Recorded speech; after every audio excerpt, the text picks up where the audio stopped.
একজন মাননীয় সংসদ সদস্য আপনার কাছে অনুমতি চেয়েছে আমাদেরকে মুনাফিক বানানোর জন্য। নিষিদ্ধ ঘোষণা করা হয়েছে। যদি আমরা 20 দলীয় জোটে না থাকতাম মাননীয় স্পিকার, জামাতে ইসলামী বাংলাদেশ থেকে নিষিদ্ধ হতো না। আমাদেরকে আমাদের দলীয় প্রতীককে কেড়ে নেওয়া হয়েছে। আমরা 20 দলীয় জোটে না থাকলে আমাদের প্রতীককে কেড়ে নেওয়া হতো না মাননীয় স্পিকার। অত্যন্ত দুঃখের সাথে বলতে হয়, এই জুলাই যোদ্ধাদেরকে যারা পাখির মতো গুলি করে হত্যা করেছে, জুলাই যুদ্ধকে যারা দেশদ্রোহিতার সাবিল ঘোষণা করেছে, সেই প্রেসিডেন্ট এই সংসদে এসে বক্তব্য দিয়ে ফ্যাসিস্টদেরকে ফ্যাসিস্ট বলে ঘোষণা করেছে। মাননীয় স্পিকার, আমার কাছে মনে হয়েছে জুলাই যোদ্ধাদের রক্তের উপর দাঁড়িয়ে জুলাই যোদ্ধাদের প্রতি তিনি তামাশা করেছেন। মাননীয় স্পিকার, উনি শহীদ প্রেসিডেন্ট জিয়াউর রহমানকে স্বাধীনতার ঘোষক বলেছেন, কিন্তু আমরা দুঃখের সাথে লক্ষ্য করেছি স্বাধীনতার ঘোষক প্রেসিডেন্ট জিয়া, এটা আমরা সবাই স্বীকার করি, কিন্তু বিগত আওয়ামী সরকার জুলাই স্বাধীনতার ঘোষক এই কথাটি বাংলাদেশের রাষ্ট্রীয়ভাবে সেটা নিষিদ্ধ ঘোষণা করেছে।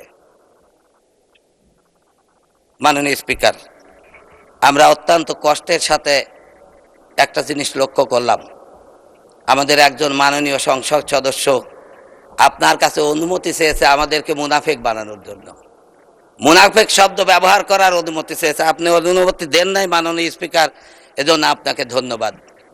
কিন্তু আপনাকে আমি স্মরণ করিয়ে দিতে চাই, 91 সালে মাত্র 18 জন সংসদ সদস্য নিয়ে জামাতে ইসলামী তাদেরকে নিঃস্বার্থভাবে সরকার গঠন করার সুযোগ করে দিয়েছিল। মাননীয় স্পিকার, 20 দলীয় জোট গঠন করে জামাতে ইসলামী বাংলাদেশ এই দেশ থেকে ফ্যাসিস্টদেরকে তাড়ানোর জন্য 20 দলীয় জোটের সাথে থেকে তারা বিভিন্নভাবে হামলা মামলা এবং নির্যাতনের শিকার হয়েছে, তবু 20 দলীয় জোট ত্যাগ করেন নাই।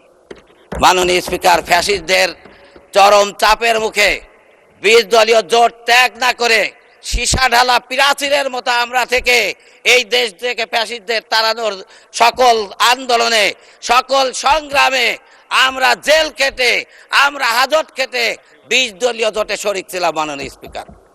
কিন্তু দুঃখ হয় যখন ওনারা আমাদেরকে মুনাফিক বলতে চান।